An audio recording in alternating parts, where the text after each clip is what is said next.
আসসালামু আলাইকুম এভরিওয়ান। আশা করি তোমরা সবাই অনেক অনেক ভালো আছো। তো এই সমস্যাটা দেখো, এখানে বলা হয়েছে যে integration of 1 cube root of 1 - 4x dx.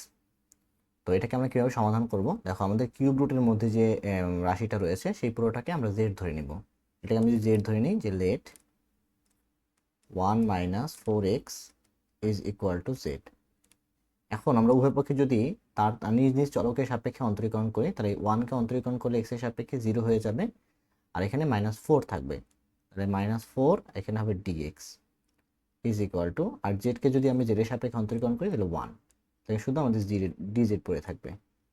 এখান থেকে আমরা লিখতে পারি যে ডিএক্স ইজ ইকুয়াল টু -1/4, এখানে হবে ডিজেড। এখন দেখো, আমরা যদি এই ডিএক্স এর জায়গায় আমরা -1/4 ডিজেড বসাই দেই এবং এই 1 - 4x এর জায়গায় আমরা জেড বসাই দিই, তাহলে কিন্তু আমাদের জন্য ইজিয়ার হয়ে যায়। তো অতএব বলতে পারি যে অতএব integration of 1 cube root of Z, আর এখানে হবে আমাদের -1/4 ডিজেড। বুঝতেছ? এটা ব্র্যাকেট দিয়ে দিতে পারো। এখন দেখো, -1/4টাকে বাইরে নিয়ে আসি, এটা তো ধ্রুবক। -1/4 ইন্টিগ্রেশন অফ, দেখো নিচে আমাদের আছে cube root of z. Cube root of z মানে কি? z⁻³ আর এখানে আছে আমাদের ডিজেড।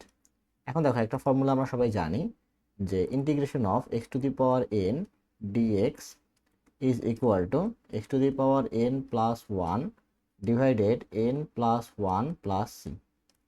তো এখান থেকে আমরা যদি এই ফর্মুলাটা অ্যাপ্লাই করে দিই, এখানে দেখেন n হিসেবে কাজ করতেছে 1/3, তাহলে আমাদের ফর্মুলাটা কী হবে? -1/4, এখানে হবে z⁻³ প্লাস 1, আর এখানে -1/3 প্লাস 1 প্লাস c। এখন এটাকে একটু যদি আমি ক্যালকুলেশন করি, তাহলে দেখো কি থাকে এখানে। -1/3 মানে কত? এখানে 1 - 1/3 নাকি? তাহলে 3 যদি আমি লসাগু নেই, তাহলে 3 - 1, তাহলে 2/3 আসে। বুঝতেছো?